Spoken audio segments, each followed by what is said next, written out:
So hey guys welcome back to my channel. তো guys তোমরা যারা শখের বসে কিংবা কলোনিতে বাজরিগার, ফিঞ্চ, লাভবার্ড ইত্যাদি পাখিগুলো পালন করে থাকো, তাদের একটা সমস্যার সম্মুখীন হতেই হয়, সেটা হলো তাদের শখের পাখির ডিম দেয় না।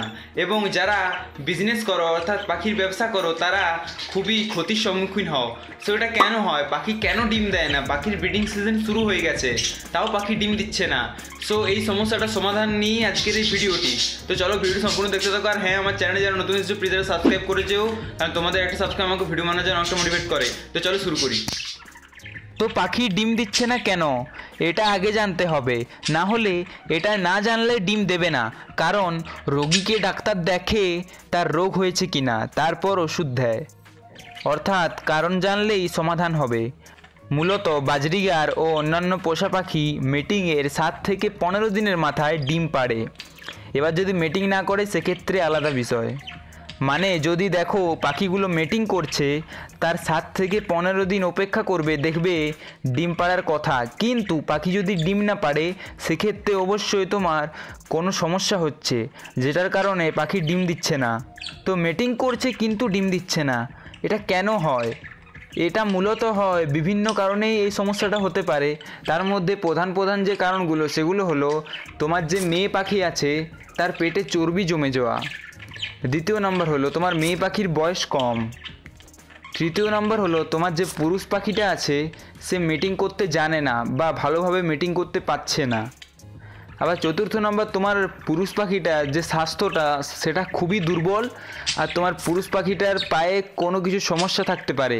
আর তোমার যে ফিমেল পাখিটা অর্থাৎ যে মেয়ে পাখিটার সেটারও পায়ে যদি কোনো সমস্যা থাকে, তাহলে তারা সাকসেসফুল মিটিং করতে পারবে না, আর সাকসেসফুল মিটিং না হলে ডিম কখনোই পাবে না। তো চলো এই সমস্যাগুলোর সমাধান খুঁজি। তো মিটিং করছে কিন্তু ডিম দিচ্ছে না। 1 নাম্বার, যদি মেয়ে পাখির চর্বি জমে। এটা কিভাবে বুঝবে যে একটা মেয়ে পাখির চর্বি জমেছে? দেখো, আমরা যখন পাখি কিনতে যাই তখন আমাদের মধ্যে যারা অভিজ্ঞ আছে তারা পাখির পেটে হাত দিয়েই বুঝতে পারে ডিম আছে কি নেই। অর্থাৎ একটা ছবি দেখাচ্ছি, এই ছবিটিকে ভালোভাবে লক্ষ্য করলে তোমরা দেখতে পাবে পাখিটির মলদ্বারের উপরের অংশ ফোলা অবস্থায় আছে। এটা ফোলা অবস্থায় আছে, এটা দুটি কারণ হতে পারে, হয় এটার পেটে ডিম আছে, না হলে চর্বি আছে। যদি তুমি হাত দিয়ে হালকা চাপ দিয়ে বুঝতে পারো যে জায়গাটা পুরোপুরি নরম, তাহলে বুঝতে হবে পেটে চর্বি আছে। এবার ওই পাখিটিকে অনেকে না বুঝে বাড়ি নিয়ে আসি, তারপর ডিম পাড়ার আশা করি, যেটা হয় সবচেয়ে বড় ভুল। সত্যি এই পাখিটিকে দিয়ে আর ডিম পাড়ানো সম্ভব না। আর একটা জিনিস, তোমরা যদি পাখিটি পেটে হাত দিয়ে বুঝো যে একটু শক্ত গোল মতো অংশ বোঝা যাচ্ছে, অর্থাৎ সেই পাখিটির পেটে ডিম আছে, অর্থাৎ সেই পাখিটি প্রেগনেন্ট, তো সেই পাখিটিকে তোমরা আনতে পারো।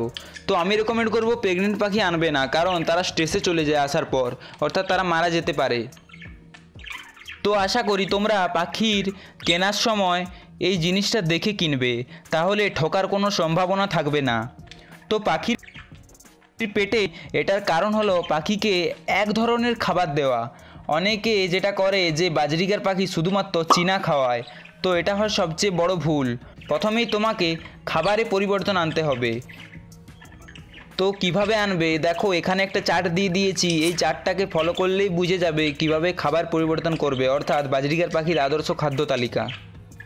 সো এগুলো খাওয়ালেই পাখির পেটে চর্বি জমবে না এবং তোমাদের পাখি ডিম বাচ্চা করবে। এবার যদি চর্বি অলরেডি হয়ে গেছে তো তখন কি করবে? সে সময় তোমরা পাখিকে যখন জল দেবে, জলের সাথে 2 থেকে 3 ফোঁটা লেবুর রস দিতে হবে, কারণ লেবু মেদ বা চর্বি কমাতে সাহায্য করে। এটা যেমন মানুষের ক্ষেত্রেও অ্যাপ্লিকেবল, সেরকম পাখির ক্ষেত্রেও অ্যাপ্লিকেবল। লেবু শুধু চর্বি জমায় না, পাখির যে ইমিউন সিস্টেম আছে সেটাকেও ভালো রাখে। তো এবার আসি 2 নাম্বার, মেল পাখির সমস্যা। পাখির ডিম না পাড়ার এটা আর একটা বড় সমস্যা। যদি মেল পাখির সমস্যা থাকে তাহলে অতি অবশ্যই মেল চেঞ্জ করে দিতে হবে।